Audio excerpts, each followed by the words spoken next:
Sí, bien, hermanos. Bueno, vamos a continuar con nuestra serie basada en el texto de Apocalipsis. Estamos en lo que va del año. A partir de enero hemos estado explorando, recorriendo el texto de Apocalipsis.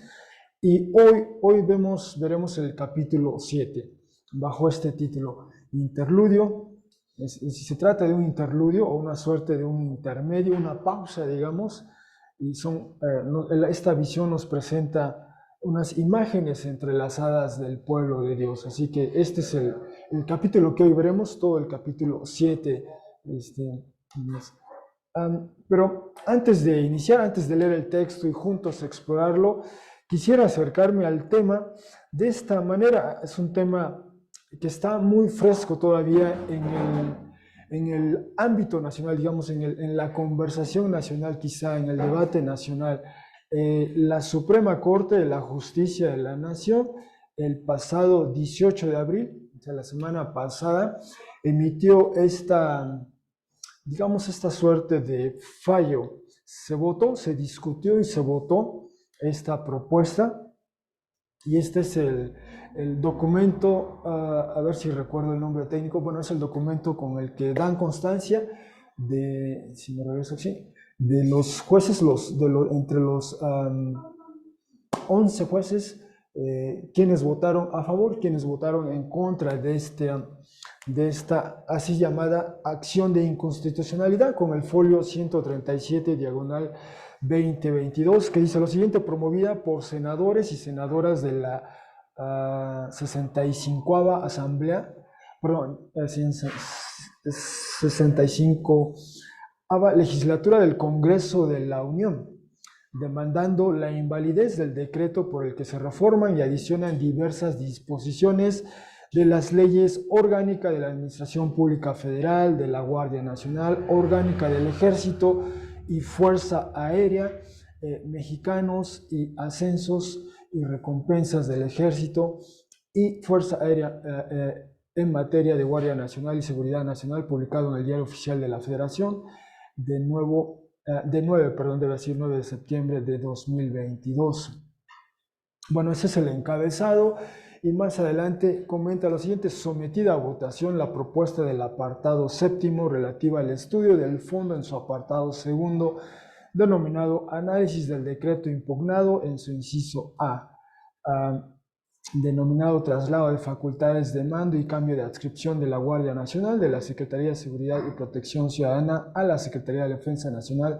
Se obtuvo el resultado siguiente: se aprobó por mayoría de 8 votos. Bueno, es quizá un poco técnico el lenguaje, de hecho lo es, pero lo que quisiera destacar es esto, esta manera en que se dio esta conversación entre los tres poderes de la Unión en nuestra arquitectura constitucional. En el caso mexicano tenemos esta división de poderes: el ejecutivo, el legislativo, el judicial, y el ejecutivo propuso algo, el legislativo le da la forma como ley, digamos, pero una parte de ese legislativo promueve una acción inconstitucional y entonces tiene que entrar el tercer poder, el poder judicial, y resolver este diferendo, esta diferencia al interior. Y bueno, trascendió después cuando se dio este evento. Algunos de los medios de comunicación recogieron parte de las expresiones o de las posturas de cada uno de los jueces. Y en esencia se trataba de lo siguiente. Está aquí a su izquierda, en esta imagen, ven cómo inicia la Constitución Política de los Estados Unidos Mexicanos. A la derecha está el inicio o la carátula de la Ley Orgánica de la Administración Pública Federal. Y el punto era el punto en cuestión era conflicto, choque entre estos dos artículos o estas dos ideas o conceptos, ¿ya? Por un lado, la Constitución, en su artículo 21, para quienes recuerdan la Constitución, entre otras, el artículo 21 dice: la seguridad pública es una función del Estado a cargo de la Federación, las entidades federativas y los municipios. Y más adelante tiene este párrafo que dice: las instituciones de seguridad pública, incluyendo la Guardia Nacional, serán de carácter civil. Y continuaba. Este es el texto más reciente modificado al pasado septiembre, o sea, septiembre del año pasado. Bueno, esto dice la Constitución, ¿no? Las instituciones de seguridad pública serán de carácter civil, todas, ¿no? Y la seguridad pública es responsabilidad del Estado, ya sea a nivel federal, estatal, municipal. Eso dice el artículo 21. La ley orgánica dice lo siguiente en su artículo 29, a la Secretaría de la Defensa Nacional corresponde el despacho de los siguientes asuntos, y en el cuarto apartado dice manejar el activo del Ejército y la Fuerza Aérea y ejercer el control operativo y administrativo de la Guardia Nacional, conforme a la Estrategia Nacional de Seguridad Pública que defina la Secretaría de Seguridad y Protección Ciudadana. Entonces, este fue el choque, ¿eh? Estas dos líneas, digamos, y estas cuatro líneas. Este es el conflicto, el choque, ¿no? El que un grupo proponía algo y otro grupo estaba en desacuerdo porque apelaban a la Constitución, ¿no? Y entonces ese diferendo pasa a la Suprema Corte, los 11 jueces evalúan esto y 8 de los 11 se inclinan por esta línea, ¿no? 8 de los 11 dicen, pues, dice que la Constitución dice que esta actividad del gobierno, esta responsabilidad, esta comisión del gobierno que es la seguridad pública, como tiene que ser carácter civil, entonces respalda, es decir, en función de eso resuelven que esa impugnación es válida, ¿verdad? Y por lo tanto se tiene que reescribir o desechar o quitar esto de la ley orgánica, ¿verdad? Esto se queda, manejar el ejecutivo, pero le tienen que quitar esto. Esto ya no va a operar. Y es ahora los ajustes que tiene que hacer tanto la defensa, la Secretaría de la Defensa Nacional, como la Secretaría de Seguridad, y Protección Ciudadana, ¿verdad? Se tienen que avenir a esto. Bueno, ese fue el debate, pero el punto es este, ¿va? La militarización o no militarización de ciertas funciones que le corresponden al gobierno, ¿eh? Ese es el punto. Bueno, con eso en mente, volveré a ello más adelante. Quizá el tema, la visión que veremos hoy, quizá arroje luz sobre esa conversación nacional. Leeré ahora el capítulo 7, que estaremos explorando el resto de nuestra sesión, capítulo 7 de Apocalipsis. En esta traducción se lee de esta manera. Después de esto, vi 4 ángeles habiéndose colocado sobre las 4 esquinas de la tierra, llegando a controlar los 4 vientos de la tierra. De modo que no soplaron vientos sobre la tierra, como tampoco sobre el mar, como tampoco sobre todo árbol. 7.2. Y vi otro ángel subiendo, ascendiendo desde la salida o la aurora del sol, teniendo un sello de Dios, quien vive. Y gritó con una gran voz a los 4 ángeles, a quienes fue dado a ellos dañar la tierra y el mar, diciendo, no dañen la tierra, como tampoco el mar, como tampoco los árboles, hasta que sellemos o pongamos una marca a los esclavos del Dios de nosotros en las frentes de ellos. 7.4. Y escuché el número o el total de quienes han sido sellados o marcados. 144,000 quienes han sido sellados o marcados, también se puede decir, de toda tribu de los hijos de Israel. De la tribu de Judá, 12,000 quienes han sido sellados. De la tribu de Rubén, 12,000. De la tribu de Gad, 12,000. De la tribu de Aser, 12,000. De la tribu de Neftalí, 12,000.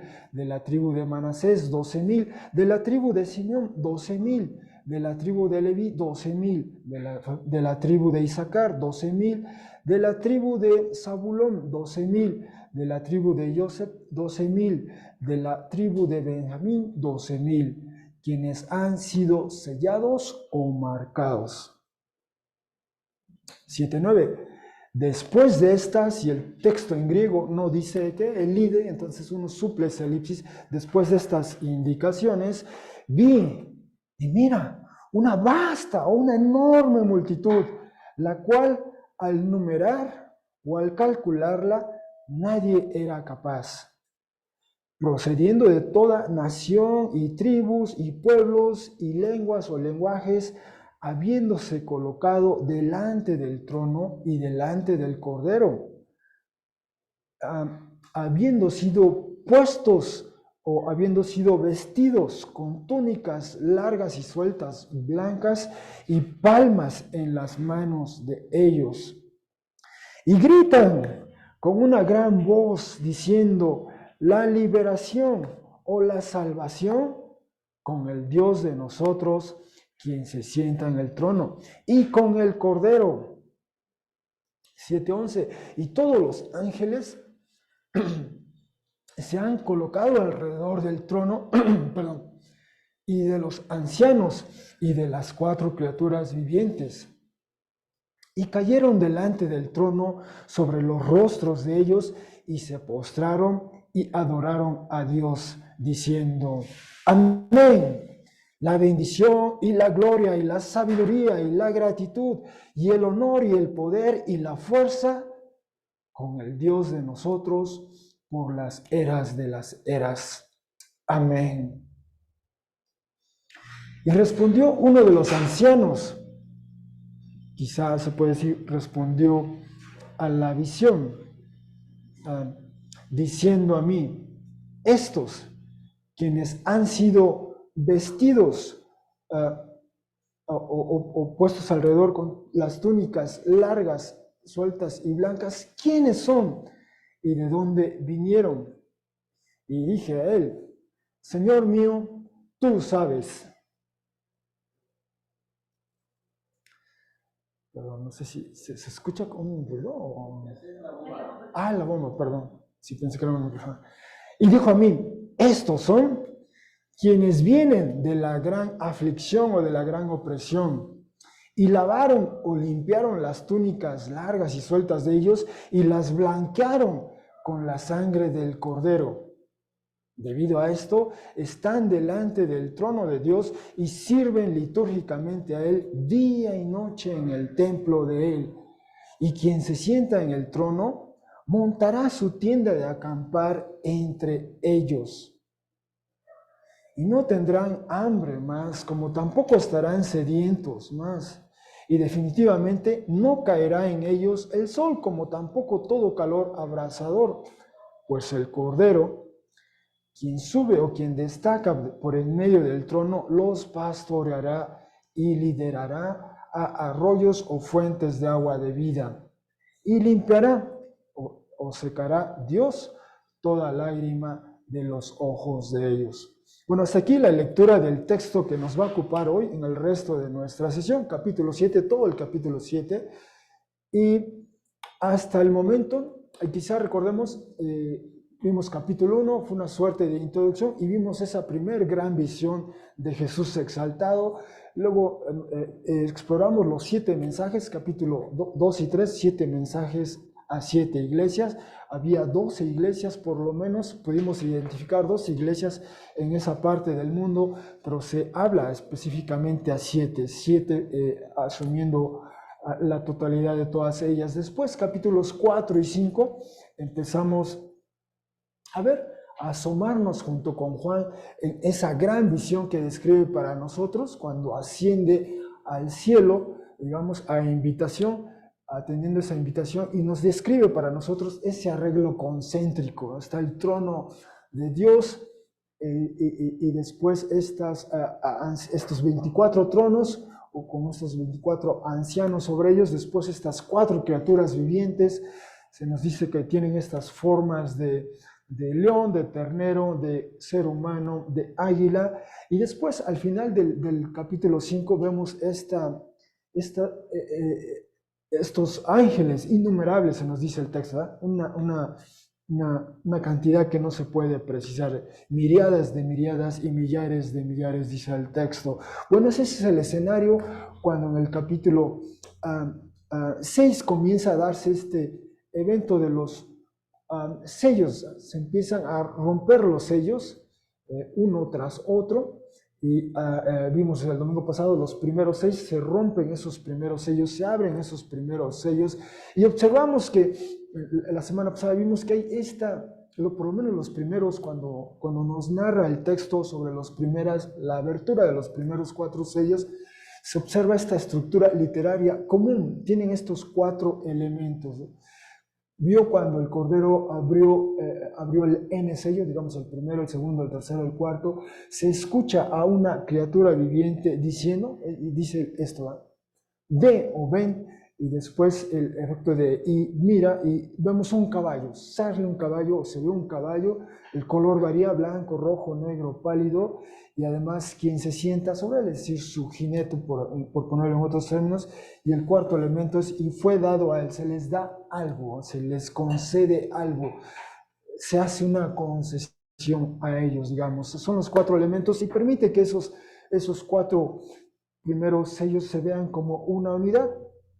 Y bueno, vimos, nos ubicamos en el tiempo en que ocurre el que surge este documento, el tiempo del Imperio Romano, y vimos que este es el alcance, la extensión del Imperio Romano a lo largo del primer siglo,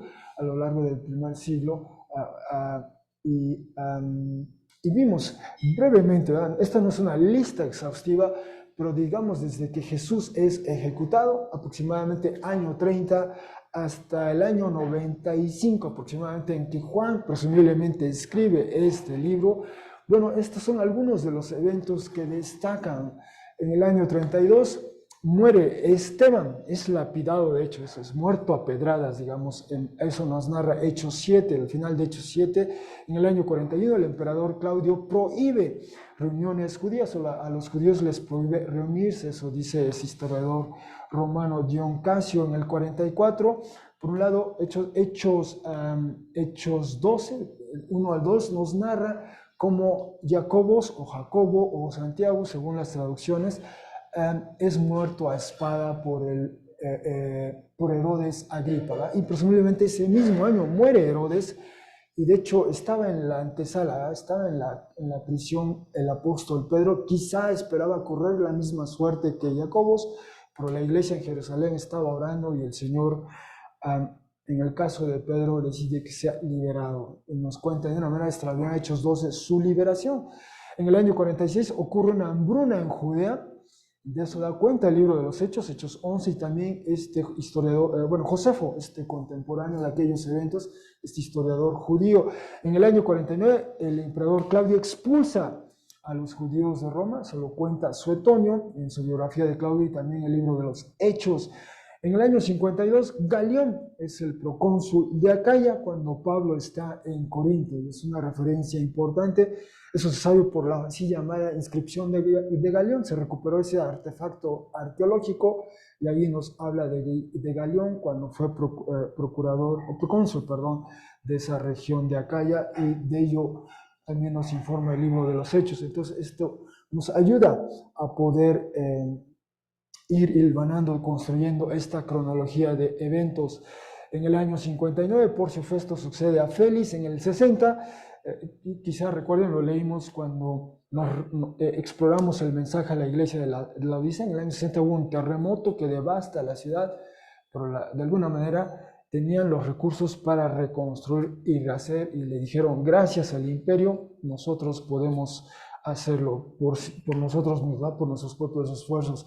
En el 62, lo vimos la semana pasada, Roma sufre una derrota, o sea, 2 legiones son derrotadas en la zona de Armenia, allí en la frontera con Armenia, es decir, en esta parte del mundo, Turquía, y por aquí está Armenia. Bueno, en esta zona, lo que era la frontera, de hecho la frontera oriental del Imperio Romano, aquí 2 legiones romanas son derrotadas en el año 62, y de ello da cuenta Tácito. También en el año 62, por Josefo y por los evangelios, solo por Josefo y por otro historiador posterior, sabemos que Jacobo, el hermano del Señor, el autor de la epístola de Jacobo o de Santiago, fue también muerto, es decir, fue también lapidado o matado a pedradas. En el año 64 se da este incendio en Roma y se emprende esta persecución de cristianos por parte del emperador Nerón. Los acusa de que ellos fueron la causa de este incendio y se les persigue en Roma. Y vimos la semana pasada, leímos un extracto de cómo se describe su tortura y su muerte, incluso en términos sádicos se puede decir. Entre los años 65 y 67 hay un testimonio preservado por lo menos por Eusebio, entre otros, de que justamente los apóstoles Pablo y Pedro se encontraban en Roma cuando inicia esa persecución de cristianos y sucumben, ¿no? El testimonio dice que Pablo fue decapitado por ser un ciudadano romano y Pedro fue crucificado. No era ciudadano romano. En el año 66 inicia la revuelta judía en territorio de Palestina, una revuelta contra Roma.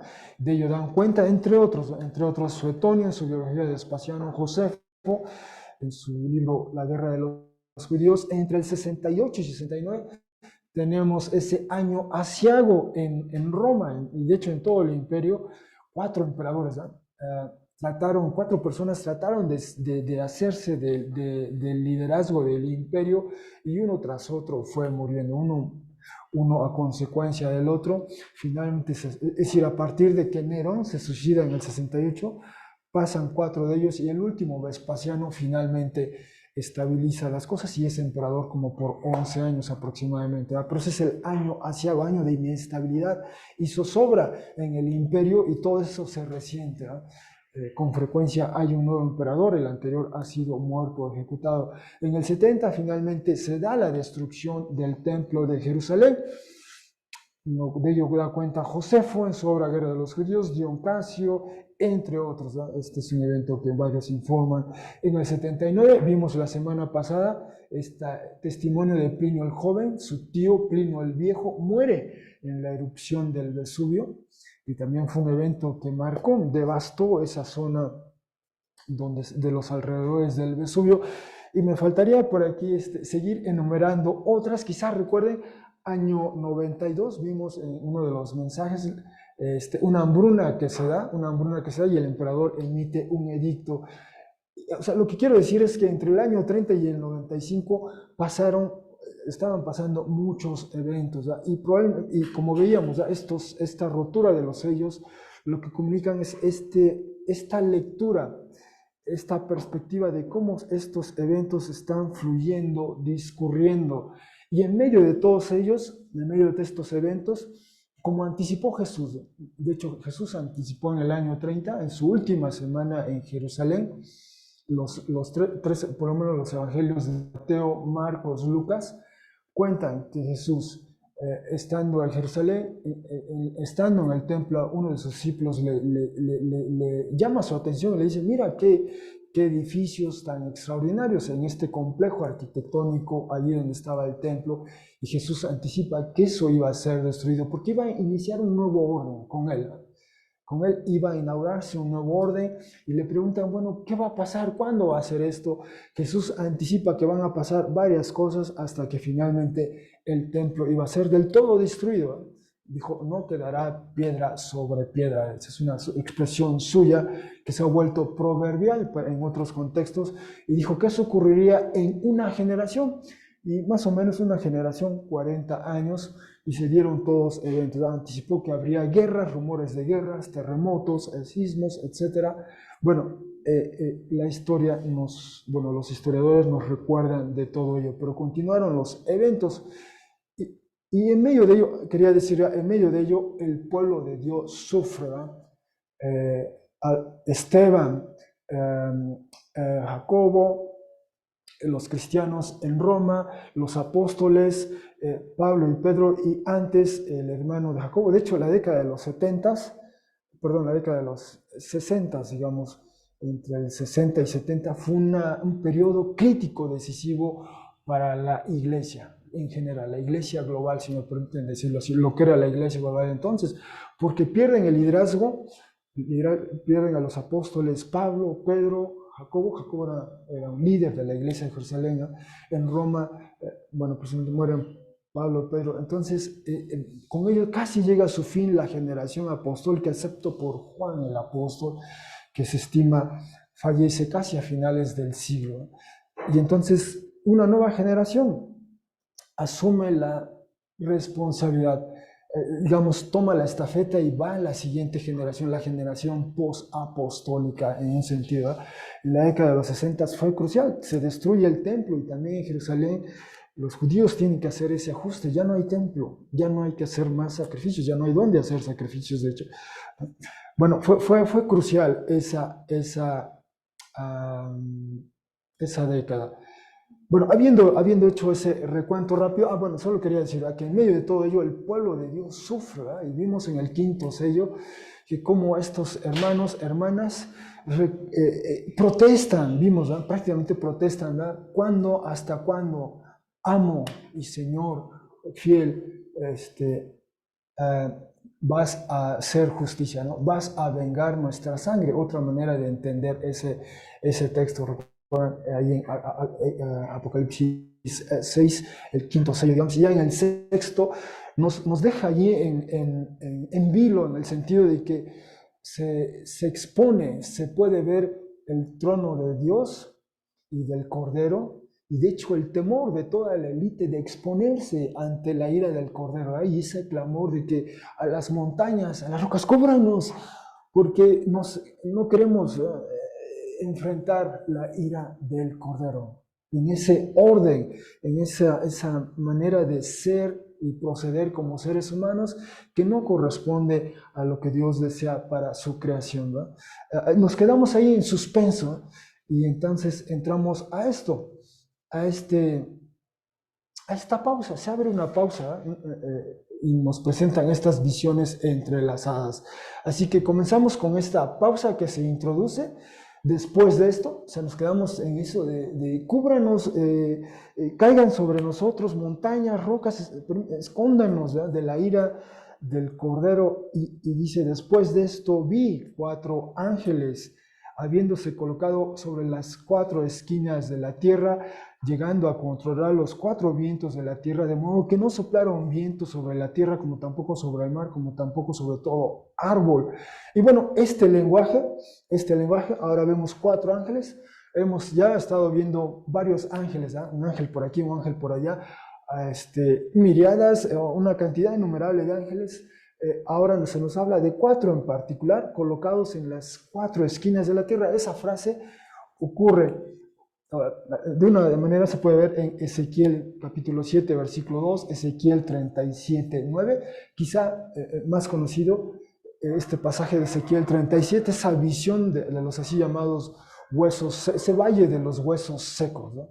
El profeta está en esta visión y ve un valle cubierto de huesos secos y cómo estos huesos van siendo reanimados, ¿no? Hay un soplo por parte de Dios y los huesos empiezan a llenarse, digamos, de tejidos, tendones, carne y vuelven a adquirir vida, ¿verdad? Y esa es una metáfora del pueblo de Dios fuera de la tierra prometida, el pueblo de Dios en el exilio. Es un pueblo muerto. Dios no está en medio de ellos, Dios no habita en medio de ellos, es como si estuvieran muertos. Pero en esta visión cobran vida, vuelven a la vida, porque es eso, la idea es que Dios va a hacer que este pueblo en el exilio vuelva a su tierra y vuelvan a tener comunión con Dios y Dios esté en medio de ellos, ¿verdad? Pero habla así de las 4 esquinas, ¿verdad? Y desde ahí los va a traer, dice. Bueno, este lenguaje lo recupera Juan en esta visión, o describe. O también leímos este texto de Zacarías la semana pasada, de hecho, en esta visión de Zacarías, estos 4 caballos, de hecho, o caballos de distintos colores, y habla así de las 4 esquinas, de los vientos también, habla de los vientos, ¿no? Entonces, recupera este lenguaje y en teoría algo le va a pasar a la tierra, al mar y a todo árbol. Estos ángeles tienen la misión de afectar esta parte de la creación de Dios, ¿no? Algo va a pasar, algo va a ocurrir. Pero entonces viene otro ángel, un quinto ángel, digamos, y este quinto ángel dice, este quinto ángel que emerge, que sale, desde donde sale el sol, nos narra así el texto, ¿eh? Desde donde narra el sol, y quizá aquí, no lo mencionaba, pero si uno recuerda el Salmo 19 usa también este lenguaje, ¿eh? Desde la salida del sol hasta donde se pone, la gloria de Dios se escucha, hay este lenguaje inaudible entre los elementos de la creación y hablan de Dios. Entonces, Bueno, sí, decía, un quinto ángel asoma y grita, y les grita a los otros cuatro ángeles, ¿ya? Alto, como diríamos, ¿no? Esperen, esperen, ¿no? Dice, la misión de estos ángeles es dañar la tierra, y, dice, y el mensaje de este ángel, de hecho, es interesante, ¿verdad? El ángel es el mensajero para estos cuatro mensajeros, ángel quiere decir mensajero, dice, no dañe la tierra, todavía no, hasta que sellemos, hasta que pongamos una marca. Y entonces veníamos del sexto sello, estamos esperando qué va a pasar y se introduce esta pausa. ¿Verdad? Esperen, todavía no. Tiempo, como diríamos. ¿Sí? Hay que poner una marca, hay que poner un sello a los esclavos. Y esto es algo que ocurría en el primer siglo, ¿no? En aquella sociedad donde la esclavitud era una institución parte de la oikos, en algunos casos se practicaba esto, ¿no? Se ponía una marca al ser humano, ¿no? Se le marcaba y era propiedad de esta oikos, propiedad de aquella oikos, y eso era una realidad. Entonces recupera ese lenguaje, vamos a poner una marca, vamos a sellar a los, dice este ángel, a los esclavos del Dios de nosotros, y la marca va a estar aquí en la frente, dice, en la frente les vamos a poner una marca. Y bueno, este lenguaje, tanto el lenguaje del sello o de la marca, como el hecho de marcar o poner un sello, no era inusual, no era inusual. Nos hicieron favor de leer, Max nos hizo favor de leer el texto de Ezequiel capítulo 9, los primeros versículos, y en esa visión del profeta, él ve cómo en efecto hay estos seres, digamos, no terrenales, van en una misión, viene un juicio sobre la ciudad de Jerusalén, sobre el pueblo de Dios, porque no han estado a la altura, no han sido fieles, leales al Dios del pacto, pero ponen una marca a algunos que sí lo han sido, ¿eh? Y entonces ellos no van a padecer o sufrir de este juicio. Y de hecho, quizá recordamos, quizá el episodio que a lo mejor más tenemos en mente es en el libro de Éxodo, cuando el pueblo de Israel está por salir de Egipto, la última de las plagas, digamos, la última de las plagas es algo terrible va a ocurrir en Egipto. Y el Señor da este mensaje a Moisés que a su vez comunica al pueblo. Tienen que matar un cordero, con la sangre de ese cordero tienen que marcar los dientes, les tienen que poner una marca, si se quiere un sello, un símbolo, algo que indique al ángel del Señor, al ángel vengador, que cuando llegue a ese lugar pase por encima de ellos, ahí no les va a afectar, les protege en un sentido, esa es la marca. Otros sufren y padecen el juicio, pero no ellos, porque ponen esa marca. Entonces, no es una novedad en un sentido el poner una marca, ¿verdad? De una o de otra manera, como sea la marca, el símbolo, la señal. Vimos esa visión de Ezequiel, y en el texto del Nuevo Testamento, de hecho, por ejemplo, hablando de marcas, dice 2 Timoteo 2:19, hablando de la iglesia, dice, no obstante, el fundamento firme de Dios permanece teniendo este sello o esta marca. Conoció el Señor a los que son de Él. Cita a Números 16:5. Hay un debate ahí al interior se cuestiona, digamos, el liderazgo de Moisés, se cuestiona algo, y bueno, vamos a hacer esto, cada quien traiga fuego, ¿verdad?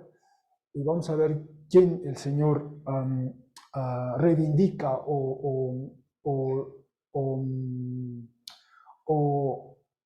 respalda, digamos, por ponerlo así en esos términos, ¿no? Hay unos que traen fuego extraño, otros no. Y, tenemos este episodio de Números, un episodio un tanto fuerte, pero él conoció el Señor a los que son de él, así dicen en la versión griega de Números 16:5, y es la que cita Apocalipsis, ¿ya? Perdón, la que cita 2 Timoteo. Pero este es el sello. Conoce el Señor a los que son de él. Esa es la idea del sello, ¿eh? De alguna manera el Señor sabe quiénes son de él, y de alguna manera él marca o distingue o señala. Eso es por un lado el sello. Por el otro, en el Nuevo Testamento, por lo menos en 3 ocasiones, se nos habla de este sello que ha puesto el Señor en los que han creído en Jesús. Y dice 2 Corintios 1, 21, 22, pero quien nos confirma con ustedes en el Mesías y nos ungió es Dios, quien también nos selló o puso una marca y dio el anticipo, dio el enganche del Espíritu en nuestros corazones, ¿no? Esa es una. O Efesios 1, 13, 14, en quien también ustedes, habiendo escuchado la palabra de verdad, el evangelio de su liberación o salvación, en quien también habiendo creído, fueron sellados, fueron marcados con el Espíritu Santo de la promesa, el cual es el anticipo o el primer pago de nuestra herencia para el pago de rescate o para la liberación de la preservación, para alabanza o encomio de la gloria de Dios. Y también en Efesios 4 vuelve a mencionar esto. En un sentido, este es el lenguaje que utiliza el Nuevo Testamento para describir una de las implicaciones de que el Espíritu nos ha sido dado una vez que hemos creído en Jesús, ¿no? El Espíritu nos ha sido dado, y esta es una lectura, nos ha marcado Dios, nos ha hecho su pueblo, y una vez es con el Espíritu. Así que, bueno, en esta visión se va a poner una marca, quizá otra marca. ¿En qué consiste esa marca? Bueno, de momento no nos dice exactamente cómo, qué tipo de marca es, pero la marca dice va a estar aquí en la frente. Y bueno, y quiero decir, estos eventos de lo que le va a pasar a la tierra, el mar y los árboles, se abre esa pausa y se vuelve en capítulo 9, veremos cómo estos 4 ángeles proceden, ¿no? Ya una vez que se puso esa marca, retoman su misión y entonces sí, algo hacen en la tierra. Así que nos quedamos también en suspenso, ¿eh? Con el suspenso que comunica la narrativa, pero en cambio el texto continúa y dice lo siguiente, en 7:4, y escuché el total de quienes han sido sellados o marcados, 144,000. Quienes han sido sellados o marcados de toda tribu de los hijos de Israel. Y comienza este recuento, de la tribu de Judá: Rubén, Gad, Aser, Neftalí, Manasés, Simeón, Leví, Isaacar, Zabulón, Joseph, Benjamín, 12,000 de cada uno de ellos. Y aquí es donde hacemos uso de la lectura que hizo para nosotros Pablo. Números 1, leyó para nosotros los primeros quizá 20 versículos de Números. Si hubiéramos continuado la lectura, que es un capítulo extenso, quizá más de 40 versículos, nos describe, ¿verdad? Primero nos describió esta lista, pero al inicio de Números 1, 1, 2, 1, 3, nos dice que este es un censo militar, ¿no? Se toma en cuenta, se contó a personas de 20 años de edad para arriba, se creía ya hábiles, aptos para ir a pelear, para portar un arma, pelear, y con el riesgo quizá hasta de morir en esa batalla. Y también varones, ¿no? Es lo que destaca en Números 1. En Números 26 hay otro censo similar, censo militar, ¿no? Hay que contar, y hacen ese recuento, ¿no? A partir de 20 años eres hombre, y lo contaban. Es un censo militar, y esto es lo que evoca este censo, ¿no? Esta idea del censo militar. Ahora, de esta lista de 12 tribus con 12,000, quisiera destacar lo siguiente. Primero, las tribus de Israel. Menciona aquí las tribus de Israel. Bueno, vuelvo al texto aquí. Dice, de toda tribu de los hijos de Israel, y menciona a 12 de ellas. Bien, bueno, a lo largo de todo el Nuevo Testamento, con relativa frecuencia, nos encontramos con estas listas de los hijos de Israel, de las tribus de los hijos de Israel. La primera vez que se hace una relación de ellos es justamente en ese segmento en la narrativa de Génesis, cuando nos habla de Jacob y su estancia en aquel lugar. Se casa con Raquel, pero el padre, en vez de darle a Raquel, le da a la hermana mayor, Lea, y entonces primero es Lea y luego Raquel, y luego entre ellas se empieza a dar esta dinámica, la dinámica que suele darse en una unidad donde ocurre la poligamia, y entonces ingresan a su vez las asistentes de ellas, de cada una de ellas, y entonces adquieren la figura de concubinas. Y así que en Génesis 29, 31 al 30, 22 y después capítulo 35, 16 al 21, se nos cuenta cómo fueron naciendo estos hijos de Jacob con sus respectivas esposas, Lea y Raquel, y concubinas también, Bilha y Silpa. Bilha y Silpa. Así que L significa Lea, B, Bilha, Z, Silpa y R, Raquel. Y en esta narrativa nos narra el orden en que van naciendo. Entonces, el primero en nacer fue Rubén, nace de Lea, el segundo Simón, el tercero Leví, el cuarto Yehuda o Judá, todos ellos de Lea. Raquel resiente eso de su hermana. Su hermana sí puede concebir y dar a luz, ella no. El texto nos dice que era estéril en ese momento. Y así que apelando a los usos y costumbres de la época, cosa que también hizo Abraham y Sara, por ejemplo, y en algún momento hemos leído textos, por ejemplo, que informan que en el antiguo cercano oriente esa era una costumbre, era válido, legítimo, legal, que se podía tener descendencia no solo con la esposa, sino con la persona que asistía a la esposa, ¿no? Y podían hacer suyos esos hijos. Y entonces Raquel propone que Jacob tenga descendencia para ella a través de su asistente, su sierva, Bilha, y entonces nace Dan, y nace Naftali, y entonces Lea responde, pues también aquí está mi asistente, y de Silpa nace Gad y Asher, y entonces después hay un episodio y nuevamente Lea vuelve a concebir y da a luz a Isaacar y a Zebulún y a Dina, a una mujer dice el texto, ¿no? Y finalmente Raquel, en sus oraciones, en sus ruegos, el Señor le concede concebir y da a luz a un hijo. Joseph pasa un tiempo y vuelve a concebir, tiene a un hijo Benjamín, y al dar a luz a Benjamín, Raquel muere. Es un momento difícil y triste en la narrativa, pero ese es el orden. Entonces, así fueron naciendo, y ese es el orden en nacer. Y entonces, al final cuando nace Benjamín, el autor hace como una suerte de resumen, síntesis, una pausa y un corte, digamos, y habla de los hijos de Jacob.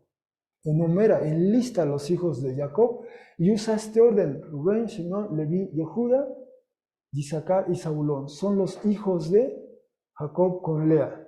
Después nombra a los hijos con Raquel, Joseph, Benjamín, y al final coloca a los hijos que tuvo Jacob con las asistentes de cada una de ellas, ¿ya? Menciona a Dan y a Neftalí de Bilha, y a Gad y a Aser con Silpa. Y ese es el orden que pone el autor. Entonces ya no es el orden cronológico, ¿no?, sino es el que llama el orden de los hijos de Jacob. Usa esa frase el texto, los hijos de Jacob. Y en esa lista se prescinde, se omite de Dina, de la mujer, la hija de Lea, hija de Jacob, ¿no? Es la hija de Jacob, pero en esa lista ya no figura. Y más adelante, cuando Jacob ya está avanzado en años, ha llegado a Egipto, ha visto de nuevo a su hijo José, entonces parece que ya está listo para descansar, digamos, o ponerlo en esos términos, ¿no? Y entonces manda llamar a cada uno de sus hijos y los bendice. Es su bendición de despedida. Pero el orden es el siguiente. Al final de este texto se nos menciona, es la primera vez que ya ocurre esta expresión, las 12 tribus de Israel. Es la primera vez que aparece. Génesis 49, probablemente es 28, 49, entonces ahorita lo confirmamos. Pero es la primera vez que usa en todo el texto la frase 12 tribus de Israel. Pero observen el orden: Rubén, Simeón, Leví, Yehuda, pero el orden se empieza a alterar a Zebulón, Isaacar, Dan, Gad, Aser, Naftali, Joseph, Benjamín. Ese es el orden en que van siendo llamados por Jacob. Y así se presentan las 12 tribus de Israel. Y entonces cuando llegamos a Números, ya el pueblo de Israel ya está aquí en Egipto, ya está su estancia en Egipto, pasan todos esos 4 siglos, poco más de 4 siglos, salen de Egipto de esa manera extraordinaria y nos dice Números 1, ¿va? En el segundo año probablemente segundo mes, o sea, del segundo año que han salido de Egipto, ya no están en Egipto, ¿va? Después de más de 4 siglos, más de 400 años, en el segundo año, y enumera, hace el censo para la guerra, y ese es el orden que utiliza Rubén, Simeón, Yehuda, Isaacar, Zebulún, Efraín, Manasés. Aquí ya no, en vez de Yosef ya no figuran los hijos ahora de Yosef, Efraín, Manasés, Benjamín, Dan, Asher, Naftali. Ya no figura Leví, por ejemplo, acá, ¿no? Ya no figura acá, ¿no? Pero es el censo para la guerra.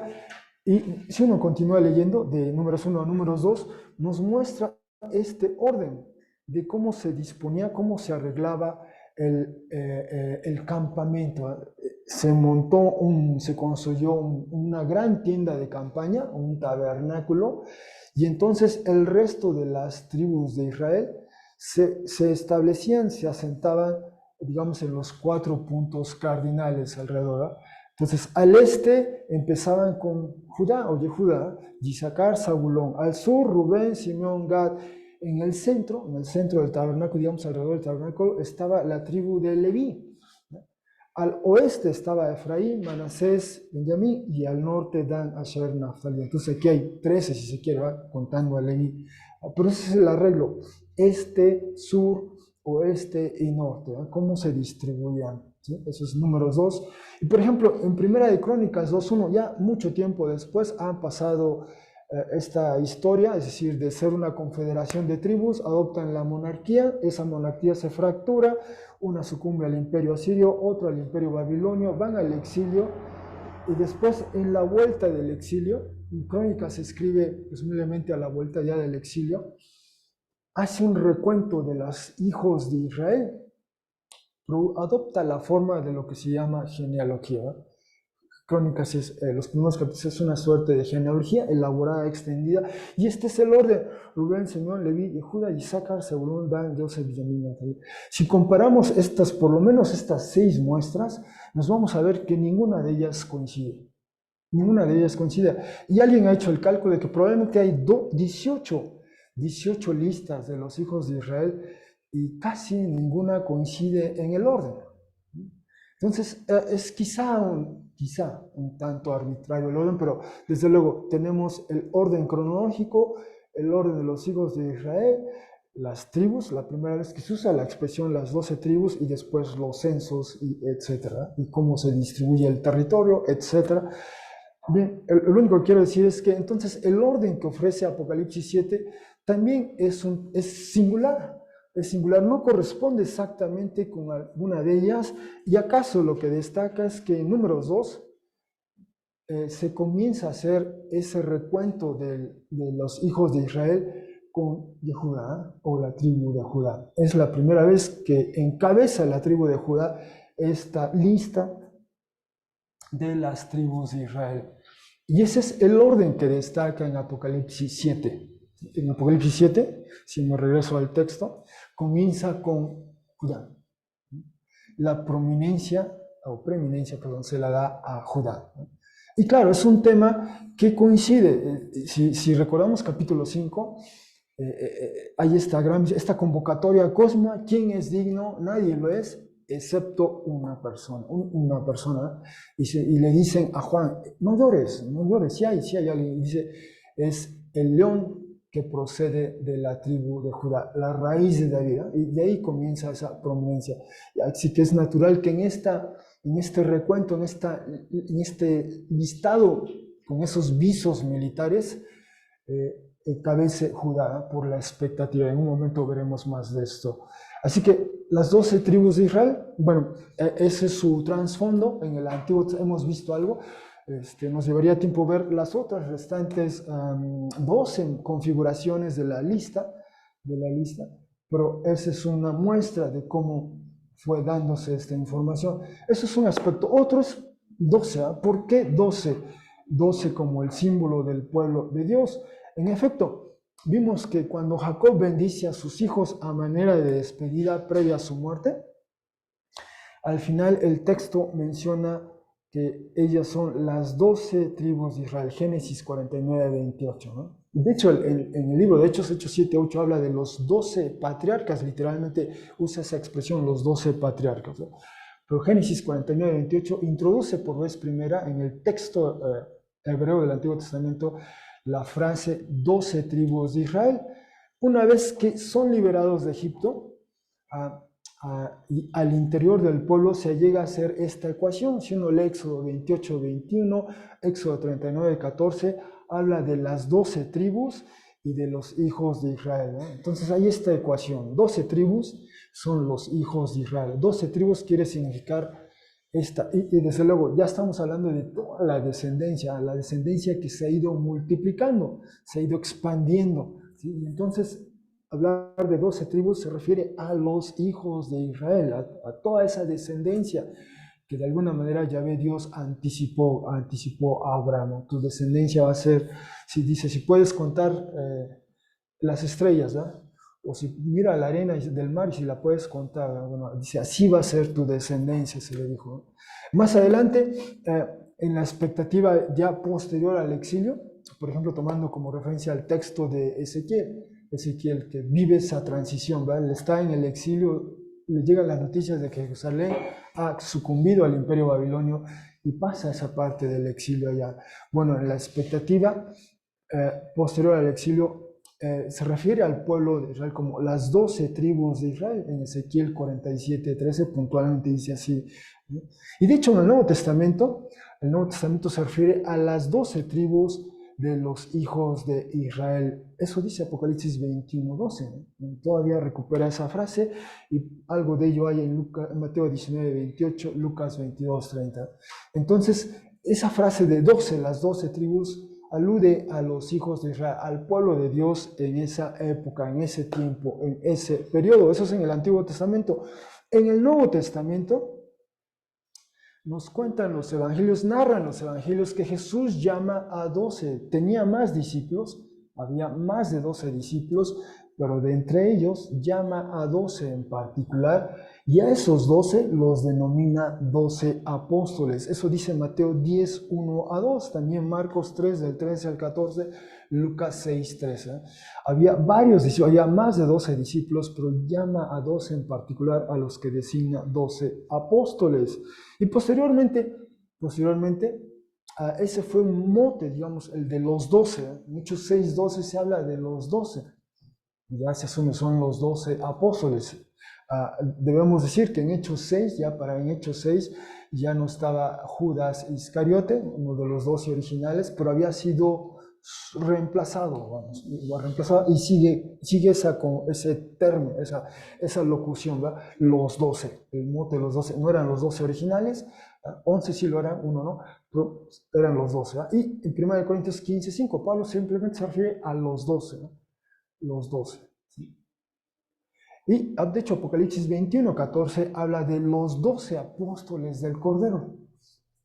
Ese símbolo.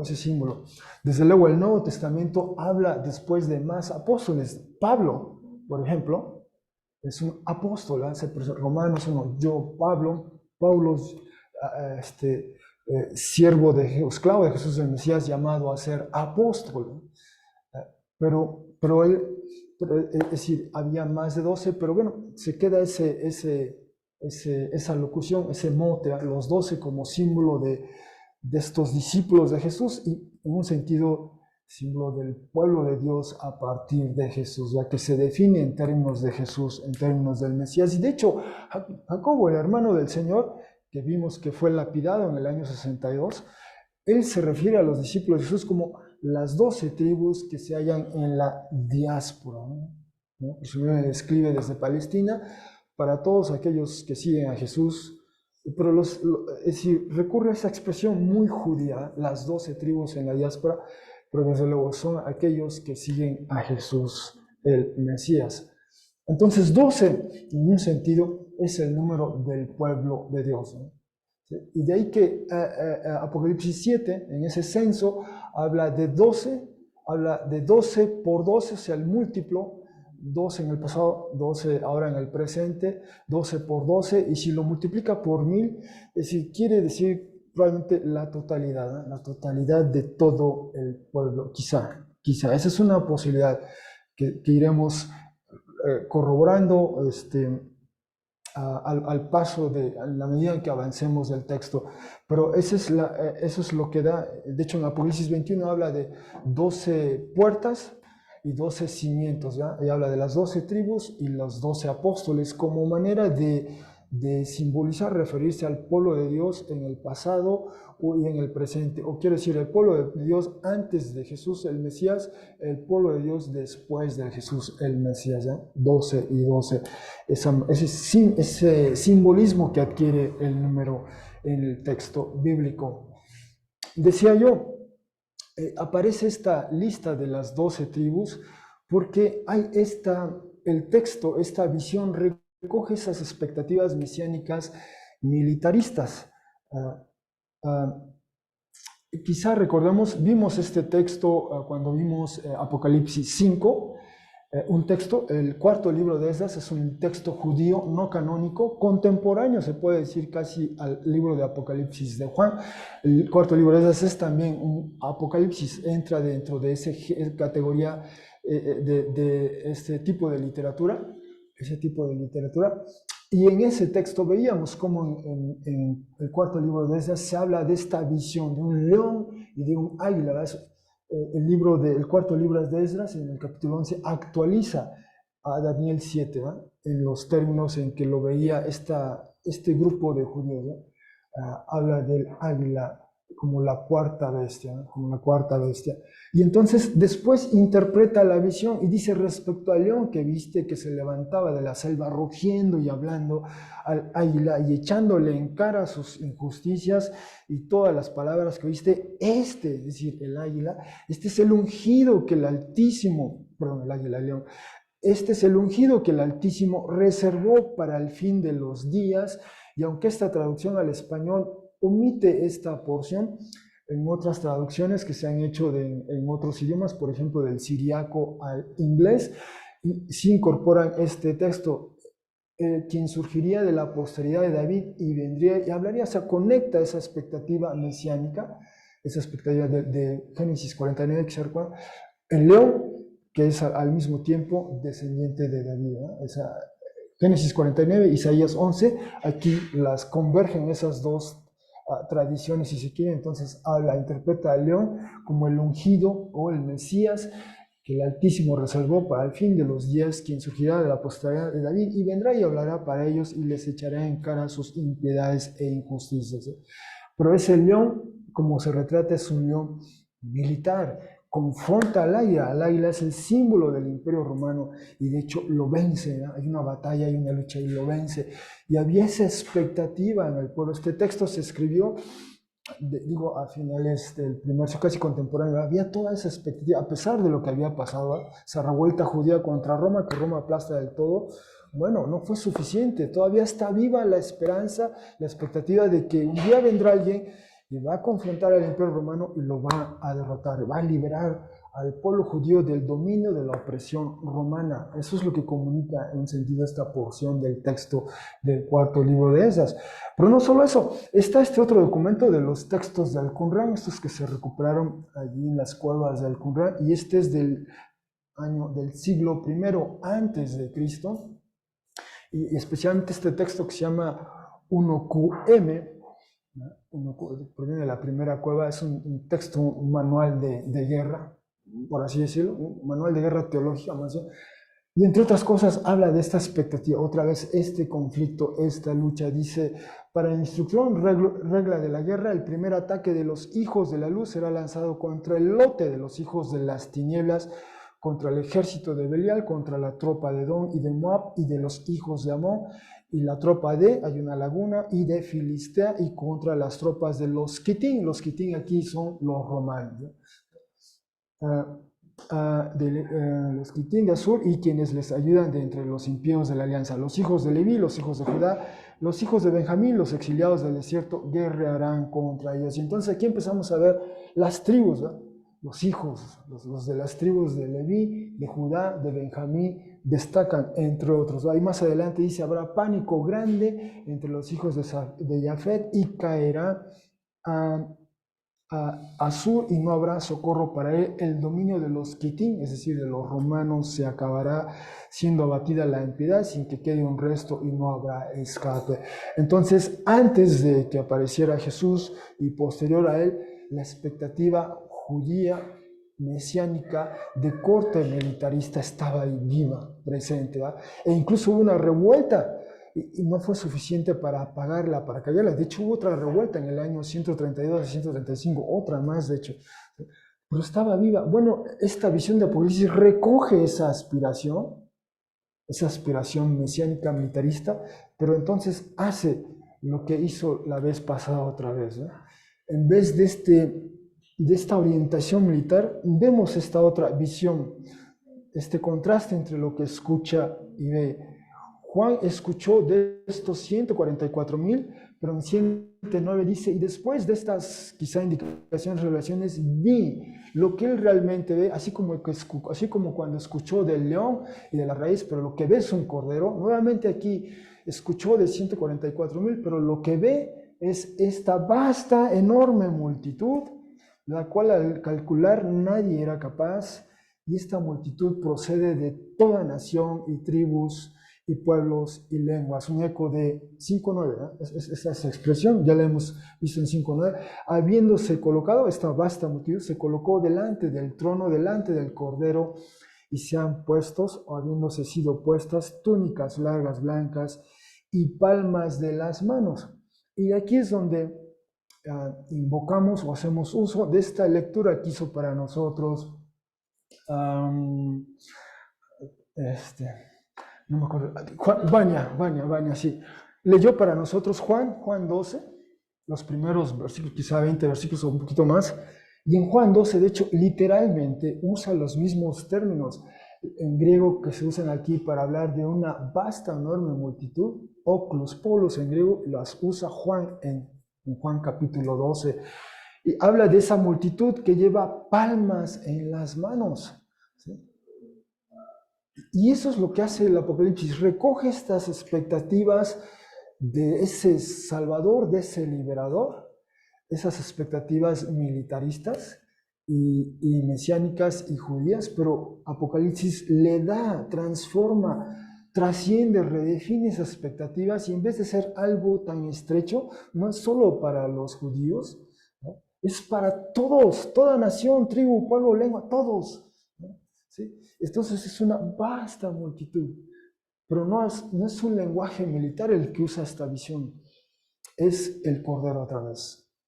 Y es esta multitud que evoca, recuerda a Jesús, y cuando Jesús llega a Jerusalén, según Juan 12, no llegó con un caballo blanco, y no llegó con esta corona, no llegó con su uniforme militar como el emperador, ¿no? Como vimos esas imágenes la semana pasada, esas estatuas que se han preservado, esas monedas que comunicaban al emperador montando en su caballo y con su armamento. Jesús llega, nos dicen los 4 evangelios, nos dicen cuando Jesús ingresa a Jerusalén esa última semana, llega montado en un burrito, en un pollino, ¿no? Esa era la profecía de Zacarías. Jesús no llega con esta agenda militarista, ¿va? No viene en ese, su agenda es otra, pero no es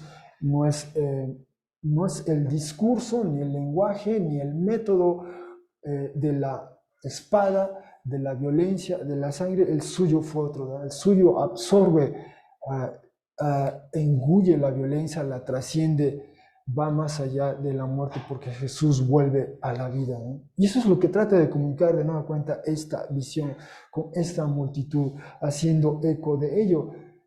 Y entonces esta vasta multitud grita la liberación con el Dios de nosotros y quien se sienta en el trono y con el Cordero. Es decir, no es de ellos, no corresponde a ellos el tomar las armas y derrocar o deponer ese régimen, sino esa es obra de Dios, ¿no? Es Dios quien libera, de hecho libera de algo más opresivo, algo más profundo, que es el pecado de cada uno de nosotros, ¿no? En nosotros.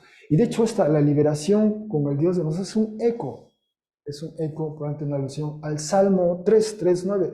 Iniciamos nuestra reunión leyendo el Salmo 3, y en el Salmo 3, si bien Apocalipsis 7:10 cita la versión griega del Salmo 3:9, el Salmo 3:9 en hebreo utiliza el término Yeshua, ¿no? La Yeshua dice para Yahvé, la Yeshua. Sí, literalmente eso dice en hebreo, ¿no? La Yeshua, la salvación, la rescate, la liberación. Quizá recordemos, Yeshua es el término que se utiliza en Éxodo 14, Éxodo 15, cuando el pueblo finalmente sale de Egipto, cruza esas aguas y viene, se describe, esa es la Yeshua de Yahvé, y viene ese canto de Moisés en Éxodo 15, celebran, hay júbilo y cantan de la Yeshua de Yahvé, la liberación de Yahvé, el rescate de Yahvé, ¿verdad? Él lo hizo todo en ese sentido, ¿verdad? Y eso es lo que recupera este Salmo 3:9, y cuando pasa de hebreo a griego, en vez de Yeshua usan el término sotería, que se traduce a veces como liberación, salvación, ¿no? Pero es eso, la salvación, la liberación es de Él, pertenece a Él, Él toma la iniciativa, Él usa su propio método, Él nos libera, nos rescata, nos redime, nos hace suyos, nos compra a precio de sangre, diría Apocalipsis 5, ¿no? Él y el Cordero. Él y el Cordero. La salvación es tanto de Dios como del Cordero. Ese es eso es lo que celebra esta vasta multitud. Y decía, hay nuevamente este contraste como en Apocalipsis 5. Él escucha, el Juan escucha, se le dice del león y de la raíz de David, pero cuando pasa de lo que escucha a lo que ve, él ve un cordero. La visión misma deconstruye, digamos, socava esas aspiraciones militaristas, ¿verdad? Preserva la idea de salvación mesiánica, pero no es esa la forma ni el método. No es esa ni la forma ni el método. Y después viene esta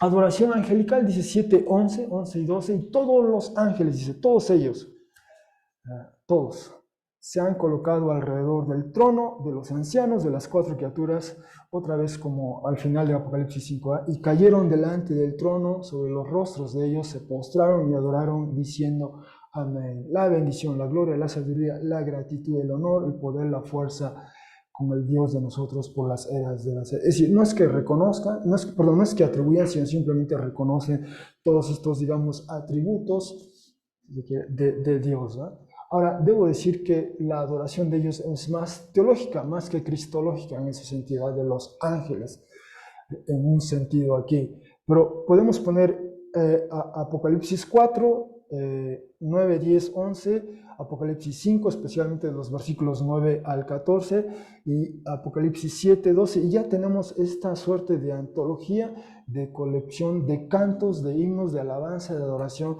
en esta jornada. Todos ellos con diversos matices, pero que celebran, por un lado, la creación y al Creador, y por el otro, la liberación, la salvación, la Yeshua, como diría en el texto, que ha obrado el Cordero y Dios mismo, ¿no? Son los dos grandes eventos que celebra esta porción de Apocalipsis 4, 5, 7 ahora. Y recordemos, ¿no? Esto nos lleva otra vez a ese escenario concéntrico de los ángeles rodeando ancianos, criaturas vivientes y desde luego el trono de Dios y el Cordero. Seguimos en ese escenario todavía. Eso, todos los ángeles, dice todos, ¿no? Y cuando se nos describe aquí que son innumerables o millares de... Y finalmente viene esta interpretación. Uno de los ancianos, uno de los 24, dice, y respondió uno de los ancianos, quizá responde a lo que ve, y dice a mí, dice Juan, me dijo a mí, estos quienes han sido vestidos, las túnicas largas blancas, quienes han sido puestos, quienes han sido vestidos con las túnicas largas blancas, ¿quiénes son y de dónde vinieron? Y dije a él, Señor mío, tú sabes. O sea, hay este diálogo. ¿Se acuerdan? En el capítulo 5 también hubo este diálogo de Juan con uno de los ancianos, y aquí nuevamente hay otro diálogo. Juan participa en sus visiones, en lo que él ve, que no es un vidente pasivo, sino de alguna manera interactúa es parte también de esas visiones, y esto es lo que se le responde. Y dijo a mí, estos son quienes vienen de la gran aflicción o de la gran opresión. Quizá en algunas traducciones diga de la gran tribulación. Una frase que ya habíamos visto en 2:22. En un momento vuelvo a esa frase. Dice, y lavaron las túnicas largas y sueltas de ellos y las blanquearon con la sangre de Cristo. Y aquí tenemos lo que se llama un oxímoron, ¿no? Un oxímoron. Estas ideas contrarias, opuestas, que se ponen a la par y tejen una expresión, ¿no? ¿Cómo es posible que una ropa se blanquee con sangre? No cabe, ¿verdad? Pero este es el lenguaje que utilizan, ¿no? Lavaron y blanquearon con sangre. Ahora, lavar ropas, la primera vez que se habla de, bueno, en Génesis 49:11, cuando a Jacob en su lecho de muerte bendice a Judá, al final, que dices, eres como un león, como una leona, como un cachorro de león. Vamos a esas tres metáforas, imágenes, concluye diciendo que sus ropas van a ser lavadas en la sangre de la uva. Usa esa expresión peculiar.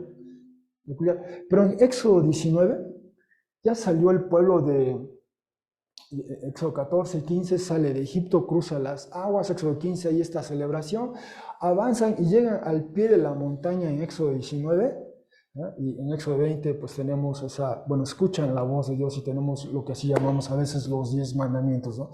En Éxodo 20, pero en Éxodo 19 llegan al pie de la montaña y Dios, entre otras cosas, le dice a Moisés que el pueblo se tiene que presentar ante él, al pie de la montaña, porque tienen que lavar sus ropas. Es parte, es condición necesaria para estar ante la presencia de Dios, que laven sus ropas. Es la primera vez que se introduce ese concepto. Y de ahí en adelante, varios textos en Génesis, en Éxodo, y después en Levítico se enfatiza, es parte de las oblaciones, del ritual. Cuando se presenta un sacrificio, entre otras, a veces hay que lavar las ropas, es parte de ello. Bueno, ellos, esa multitud, y aquí cambia el sentido. Si previamente había sido pasivo, les habían dado las ropas, se habían puesto las ropas. Bueno, aquí ellos son quienes tienen que tomar esta decisión. Ellos tienen que lavar sus túnicas, ellos tienen que blanquearlas con la sangre del cordero. El cordero ya hizo lo suyo, ya pagó con sangre, ¿no? Y nosotros tenemos que responder a ello.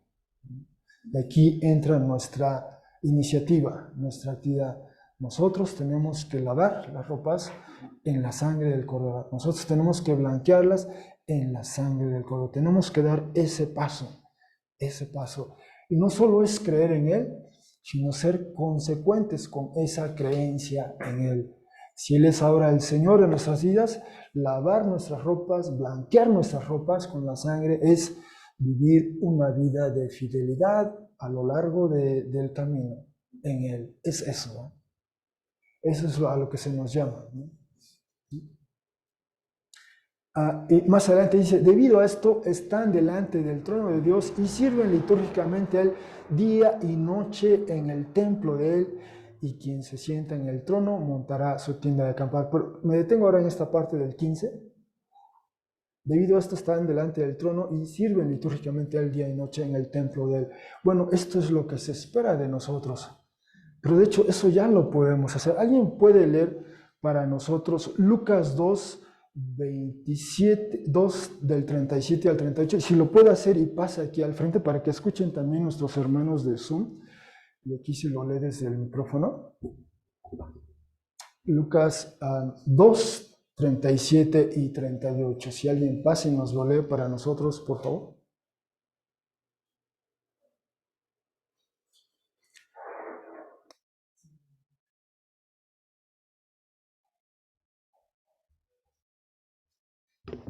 Dice así, y era viuda hacía 84 años y no se apartaba del templo, sirviendo de noche y de día con ayunos y oraciones. Esta, presentándose en la misma hora, daba gracias a Dios y hablaba del niño a todos los que esperaban la redención en Jerusalén. Gracias. Si se acaba de leer para nosotros este episodio en el Evangelio de Lucas sobre la profetisa Ana. Y de la profetisa Ana se describe se la describe en los mismos términos en los que usa en griego Juan para describir a esta vasta multitud. Se usa el verbo latreo, que es sirviente específicamente. Así se describe Juan en la servía en el templo, en esa traducción que es la traducción de este verbo latreo, que no es posible de interpretar. Lo hace día y noche, lo hace en el templo. Si bien aquí se usa la expresión mogonaos, también usa la expresión quieros, por eso se está mencionando. Es decir, lo que ya hizo Ana en su tiempo, y en ese servicio litúrgico continuo en el templo, vio a Jesús. Pudo tener a Jesús en sus brazos. Y por cierto, es una mujer avanzada en años. Entonces, si ponemos aquí a la par el texto de Lucas 2, 37-38, nos habla de una mujer avanzada en años que tiene en sus brazos a Jesús. Ya estaba sirviendo. Perdón, Juan. Perdón, hermano, gracias. Si ponemos aquí a la par el texto de Lucas, que ilustra muy bien esto, todavía le añadiríamos algo más a este contraste entre ese censo militar de Apocalipsis 7, 8, en números 1 y números 26. El censo era militar, era exclusivamente para hombres mayores de 20 años.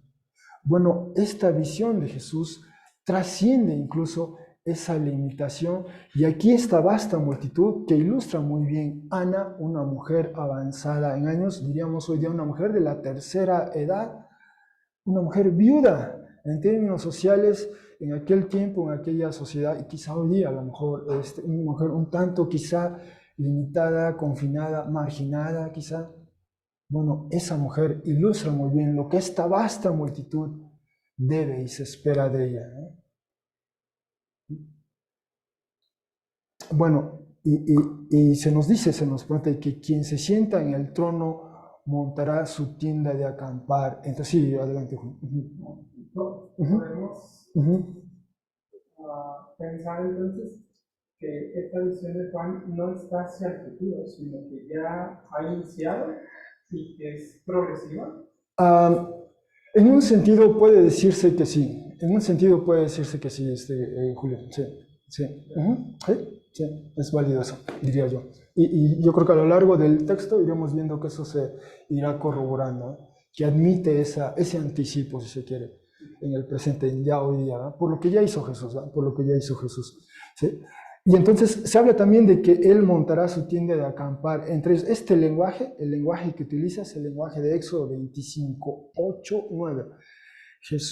Yahvé Dios le da instrucciones a Moisés que el pueblo tiene que construir gran tienda de campaña, tabernáculo, como a veces le llamamos, y la razón de ello nos dice es porque yo quiero estar en medio de ustedes, quiero habitar en medio de ustedes, ¿ya? Para ese es el fin, para ese es el propósito de esa tienda de campaña, y eso es lo que recupera, por ejemplo, Juan 1.14, Juan 1.1, en el principio era la palabra o el verbo, la palabra o el verbo era Dios, la palabra o el verbo era Dios, Juan 1.14, y el verbo o la palabra se encarnó y montó su tienda de campaña entre nosotros. Es el mismo verbo que utiliza Apocalipsis 7.15, el mismo verbo que utiliza Juan 1.14 para referirse a Jesús. Y entonces también ya Jesús montó, volviendo a tu pregunta, Julio, Jesús ya montó su tienda de campaña, fue temporal, pero ya pasó, ya ocurrió. Es un anticipo de lo que se avecina. Jesús ya montó su tienda de campaña entre nosotros, pero esto también mira hacia el porvenir, hacia el futuro, como veremos, esto se repite en Apocalipsis 21. Nuevo cielo, nueva tierra, nueva creación, pero esta es la realidad a la que apunta. Y sobre esta expresión, que se puede traducir la gran aflicción, la gran opresión, en griego es así, bueno, esta expresión ocurre, por ejemplo, solo ocurre en Apocalipsis 2.22 y aquí en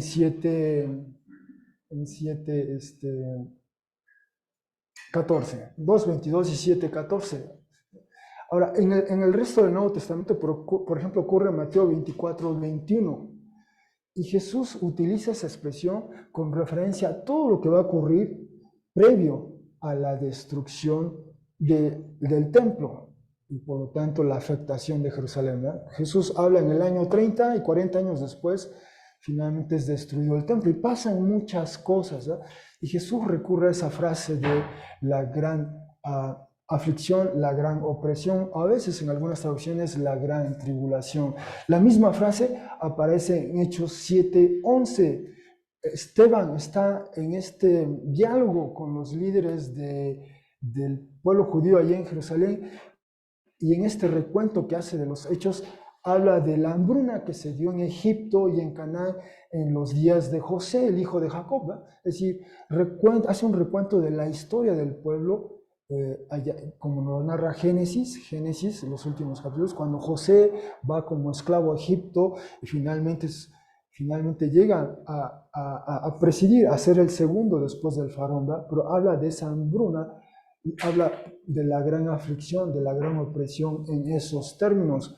Después en la Septuaginta, es decir, la versión que se hizo de la traducción del hebreo al griego, que se conoce como la Septuaginta, se empezó a hacer en el siglo III a.C.